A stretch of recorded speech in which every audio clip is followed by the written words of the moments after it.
وبركاته. أعوذ بالله من الشيطان الرجيم. بسم الله الرحمن الرحيم. يا أيها الناس اعبدوا ربكم الذي خلقكم والذين من قبلكم لعلكم تتقون الذي جعل لكم الأرض فراشا والسماء بناء وأنزل من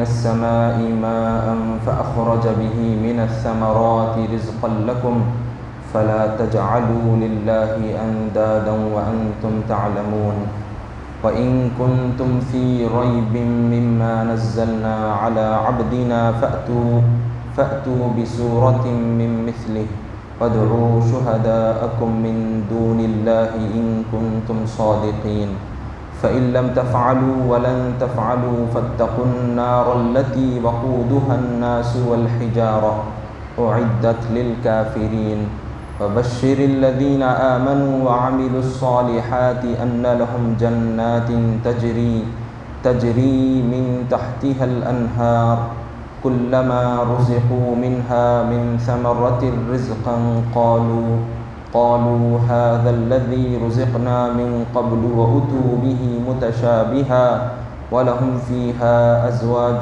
مطهرة وهم فيها خالدون. صدق اللہ العظیم. محترم حاضرین کرام، ابھی جن آیات کی تلاوت کی گئی ہے یہ سورہ بقرہ کے تیسرے رکوع کی آیتیں ہیں. گزشتہ ہم نے اس رکوع کا آغاز کیا ہے. اس کی ابتدائی آیتوں میں اللہ سبحانہ و تعالیٰ نے توحید کی طرف ہم کو توجہ دلائی، اپنی عبادت کا حکم دیا اور اس پر دلائل قائم فرمائے کہ اللہ رب العزت نے یہ بات ارشاد فرمائی کہ انسان اگر اپنی پیدائش پر غور کر لے کہ اس کا کوئی وجود نہیں تھا اور اللہ نے اس کو کیسے پیدا کیا تو اس کو اللہ کی معرفت حاصل ہوگی. اسی طرح سے جو انسان پہلے پیدا کیے گئے ان کو کس نے پیدا کیا؟ اللہ ہی نے پیدا کیا. تو جب انسان اللہ کی ان نشانیوں میں غور و فکر کرے گا، اس کو سمجھنے کی کوشش کرے گا تو اس پر حقیقت کھل جائے گی اور وہ اللہ کی عبادت کی طرف لپکے گا، اللہ کو ایک مانے گا. اور اللہ تعالیٰ نے انسان کو پیدا کر کے یوں ہی نہیں چھوڑ دیا، بلکہ انسان کو کن کن چیزوں کی ضرورت پڑتی ہے اللہ نے وہ ساری چیزیں انسان کے لیے پیدا فرمائی. انسان کے لیے اللہ رب العزت نے آسمان بنایا، بادل بنائے اور اس کے ذریعے سے پانی برسایا، زمین سے اناج پیدا فرمایا تاکہ انسان ان چیزوں کو کھائے، لطف اندوز ہو اور اللہ کی عبادت کرتا رہے. اور پھر یہ تمام تر چیزیں اللہ نے ذکر فرمانے کے بعد ایک مختصر سے جملے میں یہ بات ارشاد فرمائی کہ آخر ان چیزوں کا پیدا کرنا کیوں کر ہوا؟ تاکہ تم پرہیزگار بن جاؤ، یعنی تم اپنے نفس کے پجاری نہ بنو، تم اپنے نفس کی خواہشات کی پیروی نہ کرو، نہ کسی اور کی پیروی کرو، بلکہ اللہ اور اس کے رسول کی بات مانو، ان کی تعلیمات پر عمل کرو. اب اللہ کی وحدانیت، اللہ کو ایک ماننے کے متعلق بات ذکر کرنے کے بعد اللہ نے پھر اپنے رسول کی طرف متوجہ فرمایا کہ اللہ کے ایک ہونے پر کیا دلیل تھی، یہ ذکر کر دی گئی. اور یہ تمام تر چیزیں کس نے پیش کی، کس نے بتلائی؟ تو بتلایا گیا کہ اللہ رب العزت نے جو دنیا کے اندر اپنے پیغمبروں کو بھیجا تو اسی طرح سے آخری پیغمبر اپنے پیارے نبی محمد مصطفیٰ صلی اللہ علیہ وسلم کو بھیجا. اور حضور صلی اللہ علیہ وسلم نے اللہ رب العزت کی وحدانیت کی طرف لوگوں کو دین کی دعوت دی. اب حضور کے رسول ہونے پر کیا دلیل تھی؟ تو قرآن کریم کو بطور معجزہ، بطور دلیل یہاں پر پیش کیا گیا، کیونکہ یہ کلام اگر کسی کو شک ہے کہ یہ کلام معاذ اللہ محمد مصطفیٰ صلی اللہ علیہ وسلم نے بنایا ہے تو اس کے لیے چیلنج کیا گیا کہ ہے کسی کے اندر دم کہ کوئی ایک صورت بنا کر پیش کر دے. حالانکہ یہ کلام عربی زبان میں نازل کیا گیا اور پہلے اولین مخاطب جو تھے اہل عرب تھے، عرب کے رہنے والے لوگ جن کی مادری زبان عربی تھی، ان کو چیلنج کیا گیا. اور سارے انسانوں کے لیے بھی یہ چیلنج ہے لیکن جو زبان جانتے تھے، جن کی مادری زبان عربی تھی، وہ خود اس سے عاجز آ گئے۔ اللہ نے یہاں تک فرما دیا کہ تم اپنے مددگاروں کو بھی شامل کر لو، یعنی تم اکیلے نہ کر سکو گے تو تمہارے جو مددگار ہیں، جو تمہاری ہیلپ کر سکتے ہیں، سب مل کر اللہ کے کلام کی مقابلہ کر دکھاؤ۔ لیکن کسی کے اندر یہ جرأت نہ ہو سکی۔ کیوں؟ کیونکہ یہ کسی انسان کا کلام نہیں بلکہ اللہ کا کلام ہے، اللہ کی طرف سے نازل کیا گیا ہے۔ تو اس سے ثابت ہوا کہ اللہ کے پیارے رسول محمد مصطفیٰ صلی اللہ علیہ وسلم رسول برحق ہیں، اور یہ جو کتاب نازل کی گئی ہے وہ اللہ کا کلام ہے، کسی انسان کا کلام نہیں ہے۔ اب یہاں پر ایک چیز ہم کو یاد رکھنی ہے کہ اللہ تعالیٰ نے اپنے پیغمبروں کو کئی سارے معجزات عطا فرمائے، اور ہر معجزہ اس نبی کے ساتھ ختم ہو گیا۔ حضرت داؤد علیہ السلام کا زمانہ تھا تو آپ کے زمانے میں کاریگری کا بڑا چرچا تھا، لوگ بڑے بڑے فنکار تھے، ہر کوئی جو ہے کچھ نہ کچھ بنا کر پیش کرتا تھا۔ اللہ نے حضرت داؤد علیہ السلام کو لوہے کا فن عطا فرمایا، آپ جو ہے زیرہ بنایا کرتے، بلٹ پروف جیکٹ بنایا کرتے، اور آپ اس فن کے بڑے ماہر تھے۔ تو اس طرح سے اللہ نے آپ کو یہ معجزہ عطا فرمایا کہ آپ جب وہ کوئی بلٹ پروف جیکٹ بناتے تو وہ ٹوٹتی نہیں تھی، خراب نہیں ہوتی تھی، اس انداز سے، اس ڈھنگ سے آپ بنایا کرتے تھے۔ یہ ایک معجزہ تھا، اس کا ذکر قرآن کریم میں ہم کو سورہ حدید کے اندر ملتا ہے۔ پھر اسی طرح سے موسیٰ علیہ السلام کا زمانہ آیا تو اس وقت جادوگری کا بڑا زور تھا، تو اللہ تعالیٰ نے حضرت موسیٰ علیہ السلام کو یہ معجزہ عطا فرمایا کہ آپ کو لاٹھی عطا فرمائی، اور اس کے ذریعے سے جادوگروں کا زور توڑ دیا، اور وہ سارے کے سارے جادوگر اللہ کی بارگاہ میں سجدہ ریز ہو گئے، ایمان لے آئے۔ پھر حضرت موسیٰ علیہ السلام کا زمانہ ختم ہوا، وہ معجزہ آپ کے ساتھ ختم۔ پھر حضرت عیسیٰ علیہ السلام کا زمانہ، تو اس وقت جو ہے طب، میڈیکل کی تعلیم بڑی عام تھی، لوگ یہ علاج کے بڑے ماہر تھے، لیکن لا علاج بیماری کا علاج کرنا یہ کسی کے بس کی بات نہیں تھی۔ تو اللہ تعالیٰ نے حضرت عیسیٰ علیہ السلام کو ایسے معجزات عطا فرمائے کہ آپ لا علاج بیماری کا علاج فرمایا کرتے۔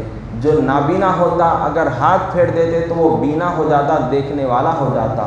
جو کوڑی برس کی جو بیماری ہوتی، اس بیمار کے اوپر اگر آپ ہاتھ پھیر دیتے تو وہ اچھا ہو جاتا۔ یہ معجزات تھے جو ہر نبی کے ساتھ ختم ہو گئے، لیکن اللہ تعالیٰ نے جو حضور کو کئی سارے معجزے عطا فرمائے، تو ان میں ایک معجزہ قرآن کریم کا تھا، جو قیامت تک کے لیے یہ حضور کا زندہ معجزہ رہے گا، کیونکہ قرآن کریم حضور کے اس دنیا سے پردہ فرما جانے کے بعد ختم نہیں ہوا، بلکہ قیامت تک ہم کو اس پر عمل کرنا ہے۔ اور یہ سارے انسانوں کے لیے چیلنج ہے، اگر کوئی حضور کو نہیں مانتا، اللہ کو نہیں مانتا، تو اس کے لیے بطور چیلنج یہ بات پیش کی گئی ہے کہ تم اس کا مقابلہ کر لو۔ پھر اللہ تعالیٰ نے خود قرآن کریم میں جگہ جگہ کہیں سورت کا لفظ فرمایا کہ سورت بنا کر دکھاؤ، تو کہیں بتلایا کہ 10 صورتیں پیش کر کے دکھاؤ، تو کہیں فرمایا کہ ایک آیت پیش کر کے دکھاؤ۔ تو یہ سب کے سب عاجز آ گئے، حضور کے زمانے سے لے کر آج تک، اور قیامت تک کوئی اس کو پیش نہیں کر سکے گا۔ جس کسی نے مقابلہ کرنے کی ناپاک کوشش کی، وہ خود منہ کے بل گر بیٹھا، لوگ اس کی ہنسی اڑانے لگے اور اس کی بے عزتی ہونے لگی۔ لیکن اللہ کے کلام کا کسی نے مقابلہ نہیں کیا، اور ہر کوئی عاجز آ گیا۔ اللہ تعالیٰ نے خود انسان نہیں بلکہ جنات بھی اگر شامل ہو جائیں تو وہ بھی عاجز آ جائیں گے، جیسا کہ سورہ بنی اسرائیل میں ہم کو قرآن کے معجزے کے متعلق، قرآن کے مقابلہ نہ کر سکنے کے متعلق اللہ کا یہ فرمان ہم کو ملتا ہے، قُلْ لَئِنِ اجْتَمَعَتِ الْإِنسُ وَالْجِنُّ عَلَىٰ أَن يَأْتُوا بِمِثْلِ هَٰذَا الْقُرْآنِ لَا يَأْتُونَ بِمِثْلِهِ وَلَوْ كَانَ بَعْضُهُمْ لِبَعْضٍ ظَهِيرًا۔ یعنی اے پیارے حبیب آپ فرما دیجئے، اگر جنات اور انسان، صرف انسان ہی نہیں بلکہ جنات بھی اگر تمام کے تمام مل کر بھی اس جیسا قرآن لانے کی کوشش کریں گے تو وہ لا یأتون، وہ نہیں لا سکیں گے۔ قرآن کریم کا مقابلہ کرنا چاہیں گے، اس جیسا کلام لانا چاہیں گے انسان اور جن تمام کے تمام مل کر، سب کے سب مل کر، تو وہ لا یأتون بمثلہ، اس کے جیسا کلام نہیں بنا سکیں گے، نہیں لا سکیں گے۔ وَلَوْ كَانَ بَعْضُهُمْ لِبَعْضٍ ظَهِيرًا، اگرچہ کہ بعض ان میں کے بعض ایک دوسرے کے مددگار کیوں نہ ہو جائیں۔ تو یہ ایسا معجزہ ہے کہ اس کا کوئی مقابلہ نہیں کر سکتا۔ تو اس سے پتہ چلا کہ اللہ تعالیٰ نے اپنے پیارے حبیب پر یہ جو کلام نازل فرمایا یہ اللہ کا کلام ہے، اور حضور نے جو اپنے نبی ہونے کا دعویٰ فرمایا، اور تو لہٰذا حضور کے دعوے کی دلیل یہ قرآن کریم ہے جو اللہ کا پیغام ہے۔ اور اللہ تعالیٰ نے رسولوں اور نبیوں کے علاوہ کسی انسان پر اپنا کلام نازل نہیں فرمایا۔ یہ بھی ہم کو بات معلوم ہونی چاہیے کہ اگر کوئی شخص کہے کہ مجھ پر اللہ کا کلام آتا ہے، اللہ نے مجھ سے بات فرمائی ہے، مجھ کو یہ بات ارشاد فرمائی گئی ہے، تو ہم اس کی بات کو ایکسیپٹ ہرگز نہیں کریں گے۔ کیوں؟ کیونکہ اللہ کس سے کلام فرماتا ہے، کس پر اپنے کلام کو نازل کرتا ہے؟ وحی کس پر نازل کی جاتی ہے؟ انبیاء علیہ السلام پر، اللہ کے رسولوں پر۔ تو یہ بات بھی ہم کو یاد رکھنی ضروری ہے۔ تو اللہ رب العزت نے اپنے پیارے رسول ختم المرسلین صلی اللہ علیہ وسلم پر قرآن کریم کو نازل فرمایا، جو کہ ایسا معجزہ ہے، ایسی کتاب ہے کہ کوئی اس کا مقابلہ نہیں کر سکتا۔ اب آئیے آج کی جو آیتیں ہیں اس کے اندر اللہ تعالیٰ خود ارشاد فرما رہا ہے، کیا کوئی یہ اس کا مقابلہ کر سکتا ہے یا نہیں؟ تو اللہ تعالیٰ فرما رہا ہے، پھر اگر تم ایسا نہ کر سکو، فَإِن لَّمْ تَفْعَلُوا وَلَن تَفْعَلُوا، پھر اگر تم ایسا نہ کر سکو اور ہرگز ایسا نہ کر سکو گے، فَاتَّقُوا النَّارَ الَّتِي وَقُودُهَا النَّاسُ وَالْحِجَارَةُ، تو اس آگ سے بچو جس کا ایندھن آدمی اور پتھر ہیں، اُعِدَّتْ لِلْكَافِرِينَ، جو کافروں کے لیے تیار کی گئی ہے۔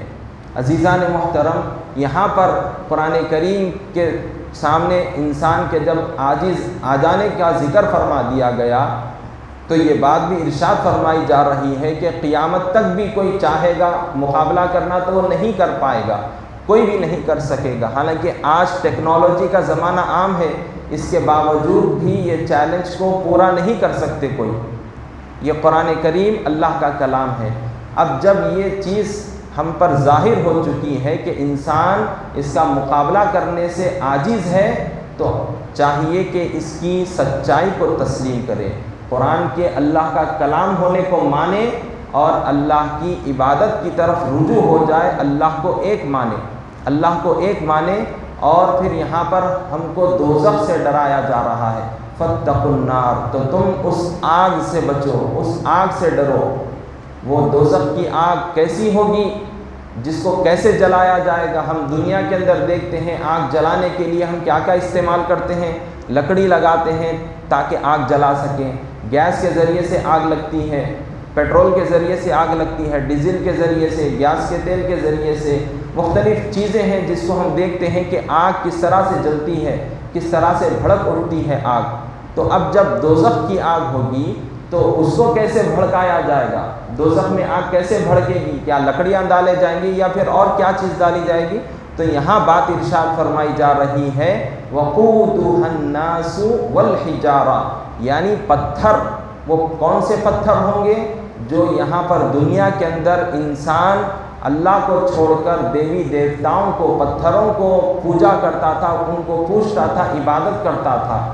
تو وہ پتھر اور انسان جو کفر کیے ہوں گے، جو کفر کیے ہوں گے، تو ان کو ان پتھروں کے ساتھ دوزخ کی آگ میں جلایا جائے گا، اور وہاں پر یہ اس وجہ سے وہ پتھروں کو دوزخ میں ڈالا جائے گا، آگ میں ڈالا جائے گا، کیونکہ دنیا کے اندر انسان جو اللہ کو چھوڑ کر ان کو مانتا تھا، یہ سمجھتا تھا کہ یہ میرا کام بنانے والے ہیں، یہ میری مشکل کو دور کرنے والے ہیں، یہ مجھ کو ہر مصیبت سے بچانے والے ہیں۔ تو اللہ تعالیٰ یہی دیوی دیوتاؤں کو، یہی مورتیوں کو دوزخ کی آگ میں ڈالے گا تاکہ وہ دیکھ لیں کہ کیا وہ مدد کر سکتے ہیں، اس آگ سے بچا سکتے ہیں؟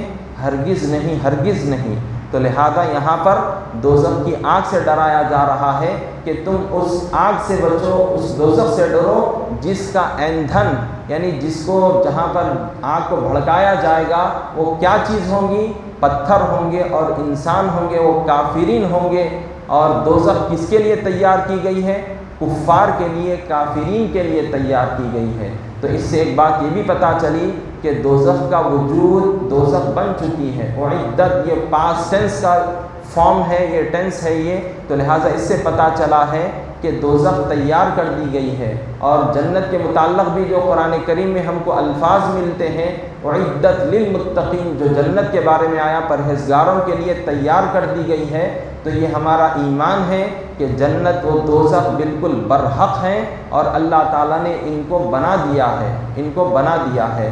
اور پھر یہاں پر یہ چیز بھی یاد رکھ لیں کہ کفار دوزخ کے اندر ہمیشہ ہمیشہ رہیں گے، دوزخ سے ان کو آزادی کبھی بھی نصیب نہیں ہوگی۔ اب رہا مسئلہ جو مسلمان گناہگار ہوں گے، جو مسلمان گناہگار ہوں گے، اگر اللہ چاہے تو اپنے فضل و کرم سے ان کو معاف فرما دے، یا پھر اگر عدل کا معاملہ فرمائے تو پھر ان کو دوزخ میں داخل فرمائے گا، لیکن کب تک؟ جب تک کہ وہ اپنے گناہوں سے دھل نہ جائیں، پاک صاف ستھرے نہ ہو جائیں۔ تو کچھ وقت کے لیے گناہوں کی سزا ملنے تک مسلمان جو گناہگار ہوں گے وہ دوزخ میں رہیں گے، اس کے بعد جب صاف ہو جائیں گے گناہوں سے پھر اللہ تعالیٰ ان کو جنت میں داخل فرما دے گا۔ لیکن دوزخ میں جو ہمیشہ رہیں گے اعدت للکافرین، تو کافرین وہاں پر ہمیشہ ہمیشہ رہیں گے انشاءاللہ تعالیٰ۔ اب آگے کی جو آیت ہے اس میں پرہیزگاروں کے لیے، نیک عمل کرنے والوں کے لیے بڑی خوشخبری ہے، کیونکہ یہاں تک جو آیتیں ذکر کی گئی اس میں ہم کو تنبیہ کی گئی، ترغیب دلائی گئی، یعنی ڈرایا گیا دوزخ سے۔ اب اس کے بعد ترغیب دلائی جا رہی ہے کہ نیک عمل میں ہم آگے آگے رہیں۔ کل انشاءاللہ اس کی مزید تفصیل کی جائے گی۔ وصلی اللہ تعالیٰ وسلم علی خیر خلقہ سیدنا محمد وعلی آلہ واصحابہ اجمعین والحمد للہ رب العالمین۔